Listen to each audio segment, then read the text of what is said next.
Good morning बच्चों, welcome back to this edition of Missile Middle School Science Learning। और आज के episode में हम लेकर आए हैं बहुत ही इंटरेस्टिंग लेक्चर आपके लिए। And the title is sexual reproduction in animals. और ये जो है topic it is from class 8 science text book lesson 9 है, जिसका टाइटल है रिप्रोडक्शन इन एनिमल्स। तो इसमें हम बात करेंगे सेक्सुअल रिप्रोडक्शन इन एनिमल्स के बारे में। Okay, now what is reproduction. सबसे पहले आपको ये क्लियर होना चाहिए, reproduction this word has come up by joining these two words re and production. Okay, that means किसी चीज को प्रोड्यूस करना दोबारा से, reproducing को का दूसरा नाम प्रोक्रिएशन या ब्रीडिंग भी है। और ये होता क्या है, it is the biological process, यानी बायोलॉजिकल यानी लिविंग थिंग्स में होता है, by which new individual organisms, जिसको ऑफस्प्रिंग भी बोलते हैं, are produced from their parents. मतलब कि पेरेंट्स के द्वारा नए इंडिविजुअल ऑर्गेनिजम्स जो उनकी तरह ही दिखते हैं वो बनाए जाते हैं या प्रोड्यूस किए जाते हैं। फॉर एग्जाम्पल कैट्स जो हैं वो कैट्स को प्रोड्यूस करेंगी, डॉग्स को प्रोड्यूस करेंगे, और ह्यूमन बींग्स को प्रोड्यूस करेंगे। नाउ टाइप्स ऑफ जो रिप्रोडक्शन होते हैं वो हैं दो टाइप के, sexual reproduction and asexual reproduction. तो हम बात करेंगे सेक्सुअल रिप्रोडक्शन की। तो जैसा कि आपको इस पिक्चर में नजर आ रहा है, there is father, there is mother and there is a child. That means mother father दोनों मिलकर एक न्यू इंडिविजुअल को रिप्रोड्यूस करते हैं, जिसको ऑफस्प्रिंग या बेबी बोलते हैं। और ये एक मतलब चाइल्ड बोलते हैं basically, and it can be a male child और it can be a female child. Now sexual reproduction जो होता है, अब हम उसकी कुछ कैरेक्टरिस्टिक फीचर्स देख लेते हैं। What are those? Sexual reproduction requires two parents, सबसे बड़ी बात है। Second, gametes. Now this is a very new word for you all. Gametes are formed, male gamete and female gamete. तो ये जो gamete है ये क्या है, that we will see in a little while from now. But just to tell you, gametes जो हैं ये special cells होते हैं which is produced by the male parent and the female parent. ठीक है, तो जो मेल पेरेंट गैमेट बनाता है उसको मेल गैमेट बोलते हैं, और जो फीमेल पेरेंट गैमेट बनाता है उसे फीमेल गैमेट बोलते हैं। Okay, next. Now it involves fusion of gametes. तो ये जो मेल और फीमेल गैमेट बन गई, इनका फ्यूजन होता है, और जो फ्यूजन का प्रोसेस है उसे बोलते हैं फर्टिलाइजेशन। और फर्टिलाइजेशन के बाद जो फाइनल प्रोडक्ट बनता है या जो नया सेल बनता है उसको बोलते हैं zygote. Okay, and it is also responsible for variation. Variation का मतलब है जो नई जनरेशन आएगी ऑफस्प्रिंग की, उसमें नई नई चीजें या नए नए कैरेक्टर्स हमको देखने के लिए मिलेंगे। ओके, अब जो मैंने आपको पहले कैरेक्टरिस्टिक्स बताई थी प्रीवियस स्लाइड में, उन्हीं को इधर दोबारा से बताया गया है। Now all of you can see, first point था two parents are required. So here you can see इस वाले केस में, ह्यूमंस के केस में मदर फादर, देन डॉग्स के केस में again mother father will be there, cats के case में again mother father will be there. So हर एनिमल में जहां पे भी सेक्सुअल रिप्रोडक्शन होगा, there will be a male parent and there will be a female parent. Okay, तो जो फर्स्ट वाला पॉइंट था, sexual reproduction requires two parents, male and female, to participate in the process. Now second point हमने दिया था, gametes are formed, male gamete and female gamete. So यहाँ आप देख सकते हैं, gametes are what? Gametes are specialized sex cells produced by each parent for sexual reproduction. एक होता है स्पर्म, एक होता है ओवा और ओवम। तो जो फीमेल पेरेंट होता है that will make female gamete, और उसको बोलते हैं क्या? उसको बोलते हैं ओवा और ओवम। और जो मेल पेरेंट होता है he will produce the male gamete, और उसको क्या बोलेंगे हम? स्पर्म।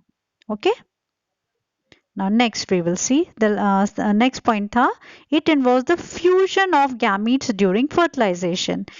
तो जो फीमेल गैमेट है और जो मेल गैमेट है ये आपस में कंबाइन कर जाएंगे, और ये जो प्रोसेस होगा इसको क्या बोलेंगे? इसको हम बोलेंगे फर्टिलाइजेशन, और फर्टिलाइजेशन प्रोसेस की वजह से जो नया सेल बनेगा, which you can see here, it will be the zygote, it will be called the zygote. तो जाइगोट जो है एक नया सेल है जो मेल और फीमेल गैमेट के फ्यूजन से बना है, और इसके अंदर दोनों के न्यूक्लियस या दोनों पेरेंट का पार्ट जो भी है, जो इधर था, वो प्रेजेंट होता है। Okay, it is responsible for variation. Now you can see एक मदर फादर ने ये 3 किटन हैं और इनमें से सब अलग अलग तरह के हैं. So we are able to see different variation in the new generation. Fine. So here I will request you to give a pause and just recapitulate whatever we have studied till now, और उसके बाद हम आगे पढ़ते हैं. Hello बच्चों, welcome back after a big pause, और अब हम आगे बढ़ते हैं इसी प्रेजेंटेशन में. सो अब now this slide shows you the book content जो लिखा हुआ है. The process of digestion, circulation, respiration, ये जो है हमारे ह्यूमन बॉडी में, they are for the survival of the human body. अगर इसमें से कोई भी प्रोसेस नहीं होगा हमारी बॉडी में, हमारी बॉडी सर्वाइव नहीं कर सकती है. लेकिन जो ये रिप्रोडक्शन है, it is not essential for survival. ठीक है, but it is very essential for, it is very just a minute बेटा.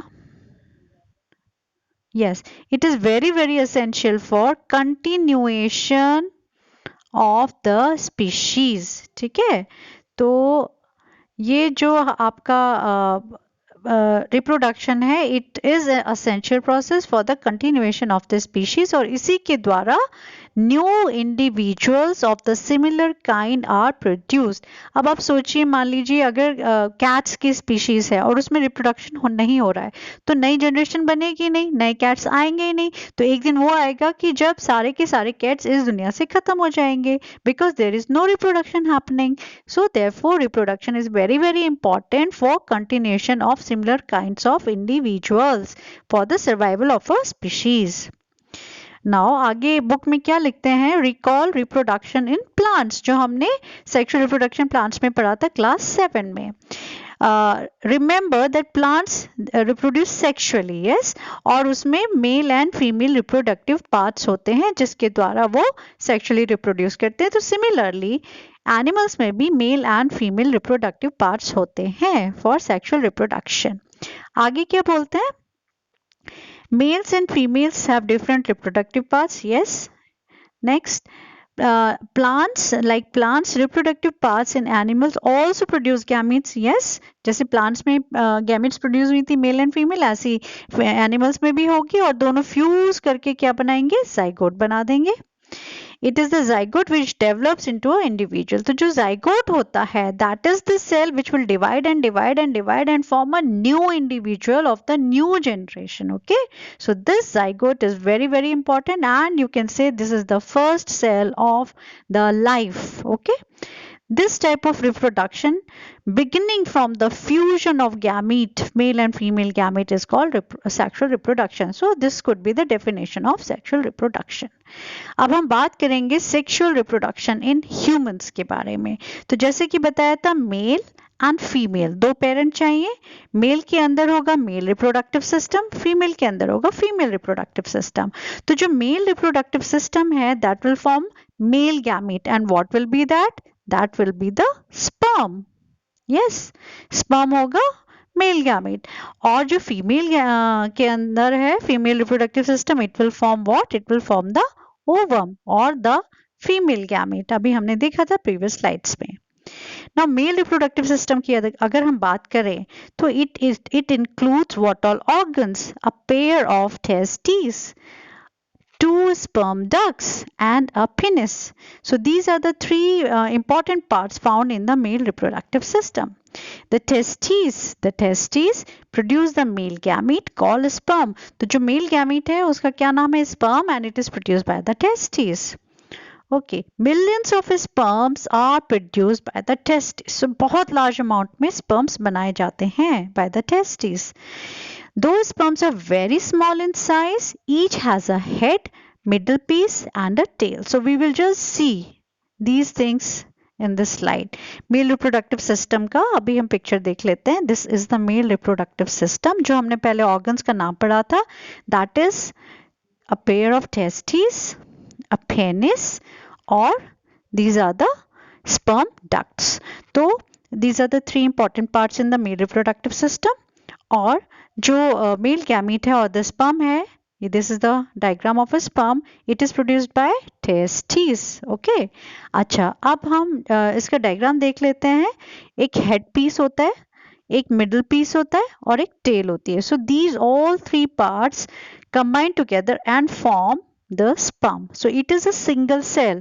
हालांकि इसका स्ट्रक्चर एक अलग तरह का दिख रहा है, it doesn't look like a single cell, but yes it is a single cell because इसका फंक्शन कुछ ऐसा है, तो उसको उसी तरह का स्ट्रक्चर भी मिला है. तो इसी को देखते हुए जो ये हमारी पहेली है, ये पूछ रही है कि what is the purpose, what purpose does the tail in sperm serve? तो can you guess children, इसका क्या purpose हो सकता है? We will just come to know. Okay. Now female reproductive system की अगर हम बात करेंगे तो it has a pair of ovaries, oviduct or fallopian tubes and uterus. Okay, तो ये तीन नाम आपको याद होने चाहिए जो फीमेल रिप्रोडक्टिव पार्ट के ऑर्गन्स हैं. Now ovaries produce female gametes called ova और द एग.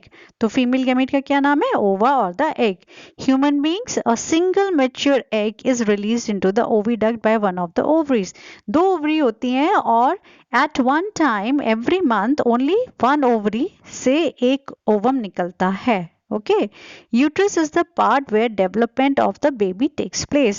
तो जो न्यू बेबी बन रहा है फीमेल के अंदर, दैट उसका डेवलपमेंट कहाँ होता है? यूट्रस में होता है. Okay, like the sperm and egg is also a single cell. तो स्पर्म का हमने स्ट्रक्चर देखा था, it was a single cell. उसी तरह से जो एग है फीमेल रिप्रोडक्टिव पार्ट से जो बन रहा है, it is also a single cell. Now let us see the diagram. तो अभी हमने क्या पढ़ा था?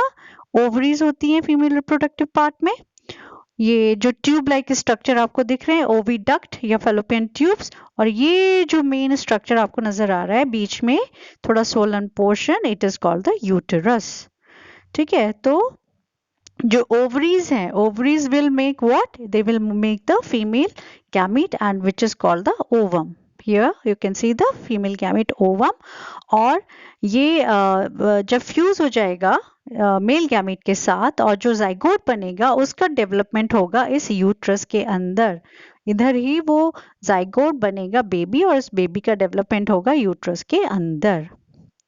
Okay, now Bujo, what does he say? Bujo recalls that the size of eggs in animals varies. The egg may be very small, as in humans. वो जो human being के अंदर एग प्रोड्यूस हो रहा है फीमेल रिप्रोडक्टिव पार्ट में, that we can not see. It is very very small, microscopic. Much larger in the hands. As you can see, this is the hands egg. This you can very well see. And the largest one is the ostrich egg. Yes, this is the ostrich egg. So you can just appreciate the sizes of all these three eggs. Fertilization. Okay, now children, before we take on to fertilization, just take a pause and recollect everything what we have read just till now. Hello children, welcome back once again. So I hope now you have understood till here what all we have read. Now a very important thing has come up. It is fertilization. Now हमने अपनी previous slides में देखा था when we talked about the sexual reproduction in animals, one was fertilization. उसमें क्या होता है? This is the first step of sexual reproduction. इसमें क्या होता है? There is fusion of a sperm and an ovum. यानी दोनों फ्यूज हो जाएंगे, male gamete and the female gamete. When sperms come in contact with the egg, one of the sperm may fuse with the egg. जैसा कि हमने देखा था human beings में मिलियंस ऑफ स्पर्म्स बनते हैं, but only one will fertilize with the egg. Such fusion of the egg and the sperm is called fertilization. So this one which is written in red, you can take it as the definition of fertilization. Now you can see in the diagram also, you can see So many sperms are coming to fuse the ovum, okay, but only one has got the entry into the ovum, and this one who is going into the ovum, it will fuse with the ovum, and this process is called fertilization. Now again, let us talk more about fertilization. होता क्या है? The nuclei of the sperm and the egg fuse to form single nucleus. अब जैसे कि आपने इसमें देखा था, you can see in this diagram, ये जो स्पर्म अंदर गया है, ये अपना न्यूक्लियस, और ऑलरेडी जो एग के अंदर न्यूक्लियस है, येलो पोर्शन, ये दोनों फ्यूज कर जाएंगे, okay, and they will form a combined nucleus, and this combined nucleus से मिलके एक नया सेल बनेगा, जिसको बोलेंगे zygote. What is zygote? Zygote is the fertilized egg, okay. और फर्टिलाइजेशन किसके किसके द्वारा हुआ है? It is done by the sperm. Did you know that the zygote is the beginning of a new individual? Yes, zygote is the first cell that will divide and divide and divide and form the new individual. So what is the first cell of your life? It is the zygote.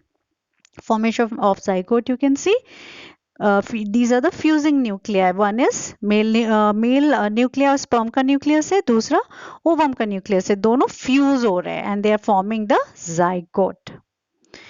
Now आगे book में क्या लिखते हैं? Fertilization is the meeting of an egg cell from the mother and the sperm from the father.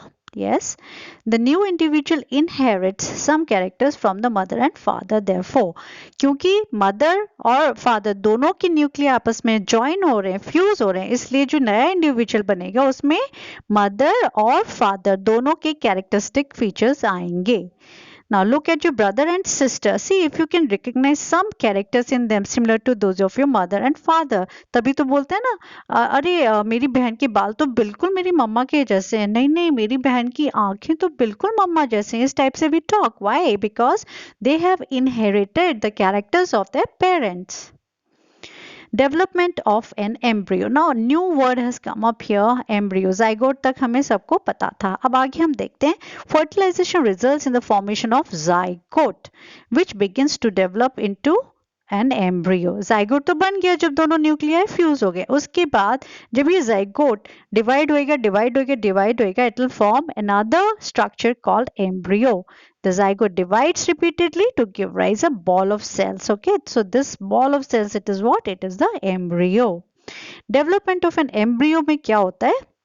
The cells then begin to form groups that develop into different tissues and organs. पहले तो क्या हुआ, जैसे आप इस वाले इसमें देख रहे हैं स्लाइड में, बॉल बन गई है सेल्स की, मतलब कि सेल डिवाइड होता जा रहा है and it is forming a ball और cluster of so many cells. अब इसके बाद क्या होगा कि ये जो सेल्स हैं ये आपस में ग्रुप्स बना लेंगे और फिर टिश्यूज बनेंगे, और टिश्यूज के बाद क्या बनता है? ऑर्गन्स बनेंगे. तो धीरे धीरे डिफरेंट ऑर्गन्स क्रिएट होने शुरू हो जाएंगे.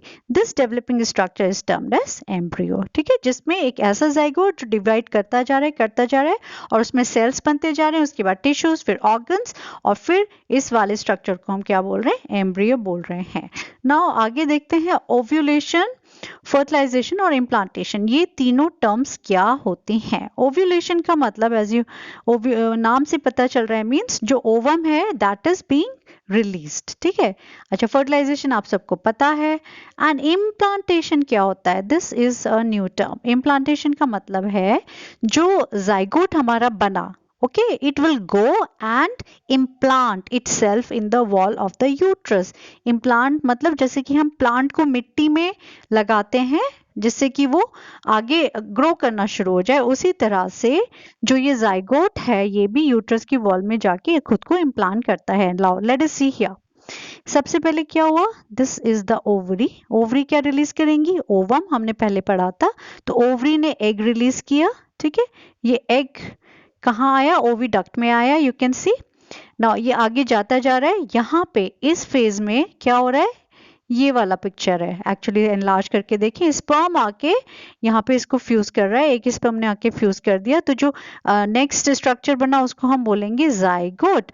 और ये जाइगोट आगे डिवाइड भी होता जा रहा है और आगे अंदर जाता जा रहा है, जाता जा रहा है, जाता जा रहा है। और अब ये कहाँ पहुंच गया, ये पहुंच गया है यूटरस में। जो हमने पहले स्ट्रक्चर देखा था फीमेल रिप्रोडक्टिव ऑर्गन्स का, उसमें क्या है, यूटरस है बीच वाला सोलन पोर्शन। तो ये जो जाइगोट है डिवाइड होते होते होते होते पहुंच गया कहाँ पे, यूट्रस में। और यूट्रस में जाके जो जाइगोट है which is now getting converted into what, into a embryo, यहाँ पे जाके खुद को इम्प्लांट कर लेगा। ये जो पिंक वाला स्ट्रक्चर आपको नजर आ रहा है, this is the wall of the uterus, और ये जो है ये है आपका embryo. Okay, now it is getting implanted into the अपने को फिक्स कर रहा है यूट्रस की वॉल में for further growth and development. ना ये वाला जो पिक्चर है it is taken from your text book, इसमें सेम डेवलपिंग एम्ब्रियो, यहाँ पे ये एम्ब्रियो डेवलप होता जा रहा है, होता जा रहा है, होता जा रहा है, and now it is going into the uterus. और यहाँ यूट्राइन वॉल में जाके इसने खुद को इम्प्लांट कर दिया so that it can grow further like a plant establishes itself into the soil to grow further. अच्छा, बुक में आगे क्या बोलते हैं, embryo gets embedded in the wall of the uterus for further development, we just saw. Embryo continues to develop in the uterus, और फिर वो grow होता रहता है, होता रहता है। It gradually develops body parts such as hands, legs and head, मतलब जितने भी ह्यूमन बींग्स के अंदर बॉडी पार्ट्स हैं वो सब इसके अंदर धीरे धीरे धीरे धीरे ग्रो होने शुरू हो जाते हैं। Now the stage of the embryo in which all the body parts can be identified is called fetus. Now this is very very important. What is fetus? This is the definition. When all the body parts can be easily identified in the embryo, that stage is called fetus. When the development of the fetus is complete, the mother gives birth to the baby. तो जब fetus बन गया और फिर धीरे धीरे वो grow होना शुरू हो गया और सारे बॉडी पार्ट्स कंप्लीटली फॉर्म हो जाते हैं, तब उस टाइम के बाद जो बेबी है it is ready to come out from the mother's body, और उसके बाद the mother gives birth to the baby. अब आप देखो ह्यूमन बींग्स में क्या होते हैं, 9 मंथ्स बोलते हैं। तो जो जाइगोट है, जाइगोट के बाद एम्ब्रियो बना, एम्ब्रियो के बाद फीटस बना। तो in first 3 months of a baby's life foetus is form, मतलब कंप्लीटली बॉडी पार्ट्स बन जाते हैं। फिर धीरे धीरे वो बॉडी पार्ट्स ग्रो होते रहते हैं और जो भी उसमें और भी डेवलपमेंट होना होता है होता रहता है। And finally after 9 months the baby is fully grown and the mother gives birth to the baby after 9 months. This is in the human beings. Okay, now you all can see zygote से एक first that is zygote से embryo बना, embryo से foetus बना, and ये complete baby बन चुका है। And after and it is happening where, it is happening in the mother's uterus, okay, जिसको हम वूम भी बोलते हैं। Okay, and this baby is ready to come out after full growth, that is after 9 months। और ये जो period है, okay, जैसे ह्यूमन बींग्स में क्या है 9 months का ये जो पीरियड है, ये हर एनिमल में अलग अलग होगा। कैट्स में अलग होगा, डॉग्स में अलग होगा, ओके, मतलब पूरा पीरियड जिसके दौरान जो बेबी है वो अंदर मदर के वूम में ग्रो कर रहा है। Okay, now next, okay, before we go further, again I here tell you, advise you to take a pause and recollect whatever we have read. Hello, welcome बच्चों। I hope till now you are very very clear हमने क्या पढ़ा था। और अब हम आगे बढ़ते हैं, इंटरनल फर्टिलाइजेशन के बारे में पढ़ते हैं। Fertilization which takes place inside the female body, जैसा कि नाम से पता चल रहा है, is called internal fertilization. Internal fertilization occurs कहाँ कहाँ पे, ह्यूमंस में सबसे पहले, ठीक है, because it is very easy to remember. Cows में, डॉग्स में, हैंड्स में, बहुत सारे एनिमल्स हैं जिसमें इंटरनल फर्टिलाइजेशन होता है। अब इंटरनल फर्टिलाइजेशन की और आगे बात करेंगे तो it occurs inside the female parent, अभी हमने देखा। और इसके एग्जांपल्स क्या क्या हैं, रेप्टाइल्स ले मेनी एग्स, मतलब इंटरनल फर्टिलाइजेशन उनकी बॉडी में हो गया और उसके बाद the mother Lay's the egg. Birds में भी सेम प्रोसीजर होता है, फर्टिलाइजेशन होने के बाद the birds lays the egg and mammals development takes place inside the female body. मतलब फर्टिलाइजेशन इंटरनल हुआ और जो बेबी का डेवलपमेंट है वो भी अंदर ही होगा, and the mammals will give birth to the babies. Now internal fertilization in hen की बात करेंगे अब हम लोग. Okay, so what does how do you know anything about how does the chick born? Soon after fertilization the zygote divides repeatedly and travels down the oviduct. जैसे हमने humans के case में देखा था, zygote डिवाइड होता जा रहा है और फिर कहाँ से ओविडक्ट से होते होते होते यूट्रस में पहुंच जाता है. तो हेंस में भी फर्टिलाइजेशन के बाद the zygote divides repeatedly and travels down to the oviduct. Now as it travels down, many protective layers are formed around it. तो धीरे धीरे जैसे जैसे during the course of travel बहुत सारी लेयर इसके चारों तरफ आ जाती हैं. ठीक है, the hard shell that you see in a hen's egg is such protective layer. तो जब हम एक हेन का एग देखते हैं उसके अंदर एक हार्ड शेल है कैल्शियम की बनी हुई, कैल्शियम कार्बोनेट की बनी. What is that? That is a protective covering. Okay, तो जो इसके ऊपर लग गई है हेन के एग के ऊपर during its journey. After the hard shell is formed around the developing embryo, the hen finally lays the egg. और जब ये shell form हो जाती है उसके बाद hen egg को lay करती है and embryo takes about 3 weeks to develop into a chick. ठीक है, तो बाहर आने के बाद 3 हफ्तों के बाद में जो है एम्ब्रियो कंप्लीटली चिक में बदल जाता है. You must have seen the hen sitting on egg to provide sufficient warmth. Okay, तो जो अब अगर वो जो ये है hen उसके ऊपर नहीं बैठती है तो usually it doesn't grow properly the chick. Did you know that development of the chick takes place inside the eggshell during this period? Okay, during those 3 weeks. After the chick is completely developed, it bursts open the eggshell. और फिर जैसे वो completely develop हो जाता है धीरे धीरे करके eggshell जो crack हो जाता है और उसके अंदर से chick निकल जाता है. Now you can see here in this diagram hen का ये जो है ये पूरा रिप्रोडक्टिव कैनाल है और सिस्टम है और इसके अंदर आप देखो यहाँ से एग का डेवलपमेंट शुरू हो रहा है and during its course through this canal till the time it is laid out. ये है एग के अंदर आप देख रहे हो एग के ऊपर डिफरेंट कोटिंग बनते जा रहे हैं. यहाँ पे शेल डेवलप हो गया एंड फाइनली hen ने एग ले कर दिया.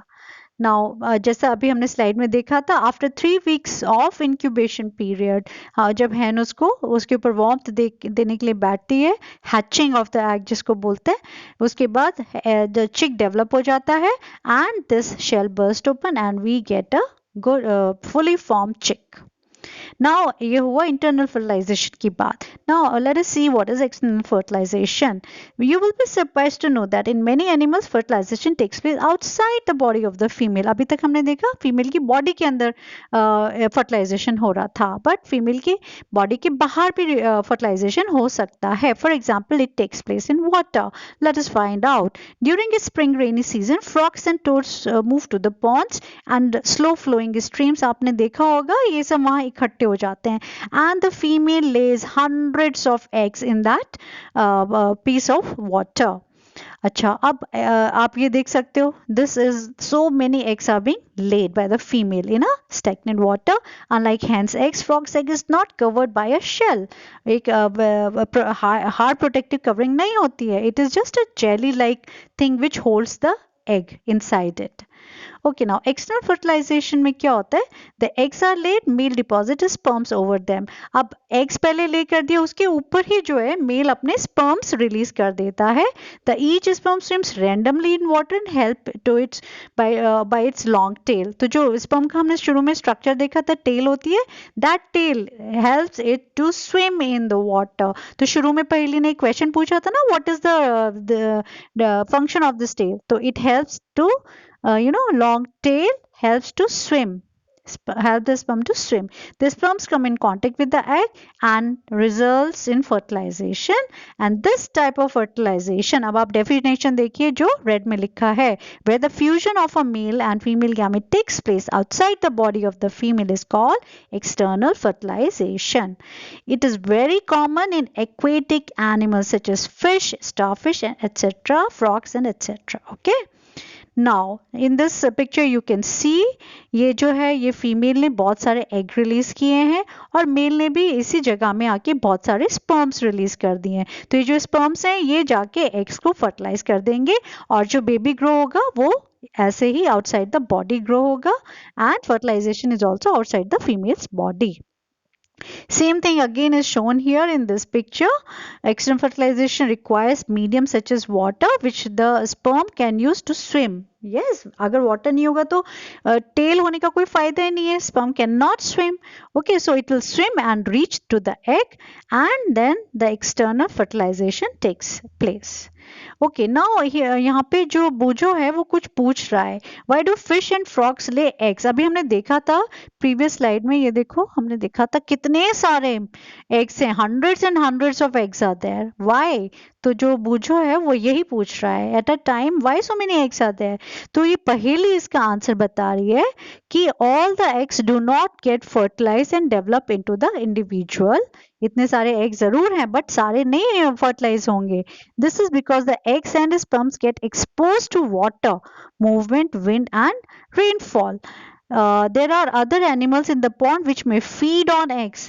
आधे तो एनिमल्स जो पानी के अंदर है उसको खा जाएंगे, बाकी जो एडवर्स एनवायरमेंटल कंडीशंस है उसकी वजह से वो डिस्ट्रॉय हो जाएंगे. Thus production of large number of eggs and sperms is necessary to ensure fertilization of at least few of them. ठीक है, that is why to save the species, number in species, और थोड़े तो एटलीस्ट एडल्ट बन जाए, grow हो जाए, इसलिए hundreds and millions of sperms are produced.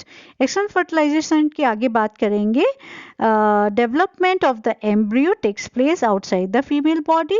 Embryos continue to grow within their egg coverings. हालांकि ये जो egg covering है ये उतनी hard नहीं है जैसे hen के egg में थी, but jelly like covering होती है which protects it. After the embryo develop, the eggs hatch. Similarly जैसे हमने चिक में देखा था ये भी covering हट जाती है, and then you will see the tadpole swimming in the ponds and streams which then convert into the adult frog. You can see here development is happening inside the jelly like covering of the egg. Okay now बहुत important term आती है viviparous and oviparous आपकी book में. सबसे पहले हम पढ़ेंगे viviparous क्या होते हैं. Animals which give birth to young ones are called viviparous. Means live individuals को फीमेल बर्थ देती है. ओके जैसे काऊ में काफ आता है, कैट में किटन आते हैं, डॉग्स में पप आते हैं. ओके ऐसे बाकी एनिमल्स में भी young ones are born and such animals are called viviparous animals. Next what are oviparous. Oviparous animals कौन से होते हैं. दे ले एग्स. सो इसमें क्या होता है, फीमेल जो होती है दे ले एग्स लाइक स्नेक्स हो गया, डक्स हो गया, all these birds and all the crocodile, they all give birth not to the young one but they lay eggs, and such animals are called oviparous animals. अब oviparous और viviparous के बारे में और भी आपकी बुक में लिखा है. The eggs of few animals are easy to observe because their mothers lay them outside their bodies, so they are called oviparous. For example bird का एग हो गया, हेन का एग हो गया, इन सब के एग क्या है, ये बड़े बड़े हैं. You are able to see them. तो जब ये मदर इनको ले करती है we are able to see it. Now but you would not be able to collect eggs of dog, cat और काउ. डॉग और कैट के तो आप एग्स देख ही नहीं पाओगे ना. They are so minute, they are so microscopic. This is because they do not lay eggs. ठीक है, क्योंकि वो उनकी बॉडी के अंदर ही होते हैं. The mother gives birth to the young ones. These are examples of viviparous. Obviously viviparous like human beings, cats, इन सब में माइक्रोस्कोपिक ओवम और एग अंदर ही बॉडी के फर्टिलाइज हो जाता है स्पर्म से, और यंग वन अंदर ही डेवलप हो जाते हैं and they give birth to young ones, not the eggs. Young one to adult का अब हम आगे देखेंगे. Now before this please go through whatever we have read till now and give a pause. Hello बच्चों, welcome back. I hope you have recollected and recapitulated everything whatever we have read just now. Okay now अब बहुत important चीज आती है कि young one तो बन गया. ठीक है, चाहे वो एग के अंदर ग्रो हुआ है, चाहे वो इंटरनली मदर की बॉडी के अंदर ग्रो हुआ है, वो यंग वन तो बन गया. अब यंग वन से एडल्ट तक बनने का सफर जो है वो क्या होता है. Let us see. The new individual which are born और hatched from the eggs continue to grow, yes, to become adults. Now in animals the young ones may look very different from the adults. कुछ animals में जो young ones होते हैं वो adult जो form होती है उससे बिल्कुल अलग दिखते हैं. फॉर एग्जाम्पल हमने क्लास 7 में पढ़ा था साइकिल ऑफ अ सिल्कवॉर्म। तो उसमें क्या था, एग होता है, फिर लार्वा और कैटरपिलर बनता है, प्यूपा होता है जो कि डोर्मेंट स्टेज है, एंड फाइनली प्यूपा जो ग्रो कर रहा है कोकून के अंदर वो उसको बर्स्ट ओपन करके एडल्ट मॉथ बन जाता है।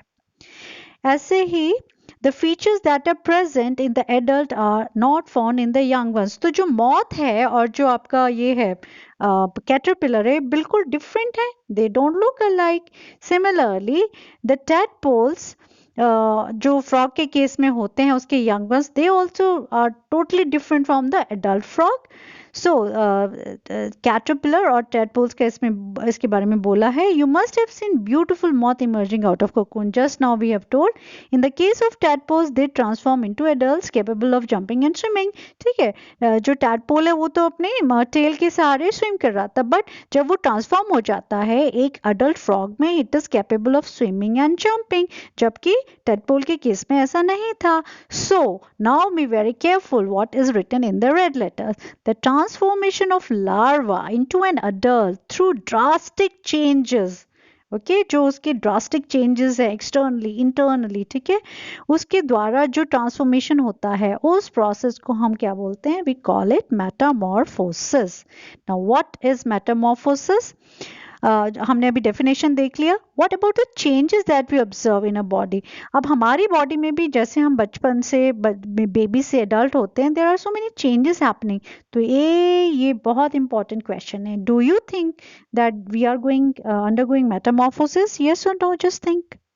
No, we are not going under metamorphosis because human beings में body parts are similar to those present in adults. Okay, are from the time of birth. Birth में जो हमारी body में parts थे वही बड़े होने पर भी, adult होने पर भी होते हैं. So we are not, you know, getting rid of certain parts and getting new parts in our body. No, we are having the same parts. They are just growing in size. So this is not the metamorphosis. Okay. Observe the different stages of frog starting from egg to the adult stage. तो ये क्या stages है? Egg होता है, egg के बाद larva बनता है जिसको tadpole बोलते हैं, and then we get the adult. Don't the tadpoles look so different from the adults? Yes, they look completely different. Can you imagine that these tadpoles would someday become frogs? मतलब उन tadpole को आप देख के सोच भी नहीं सकते हो कि ये frog में convert हो जाएगा. Similarly, caterpillar को देख के हम ये कभी नहीं सोच सकते कि वो मौत में बदल जाएगी, because they look completely different. Okay, now you can see here in metamorphosis life cycle of a butterfly. ठीक है, ये एग से लार्वा बनता है, प्यूपा में ये कोन के अंदर डेवलप करता है, and finally we get a beautiful moth. तो जो इसका लार्वल स्टेज है इसको देख के हम बोल भी नहीं सकते हैं कि ऐसा ये इसका ही यंग वन है। Okay, so this complete process where the complete change we see in the young one and the adult is called metamorphosis. The definition I have already given, and here you can see the life cycle of a frog. It is also given in your book. ठीक है, egg से लेके और ये larva tadpole stage से होते हुए कैसे adult form में बदल जाता है, this complete life cycle goes under metamorphosis. I hope everything is clear to my dear children. Okay, and now you are able to write the definitions, and you're able to understand and tell others how the sexual reproduction in animals happen. I'll see you again with a very beautiful topic. Till then, take care, goodbye, and keep studying. Thanks a lot.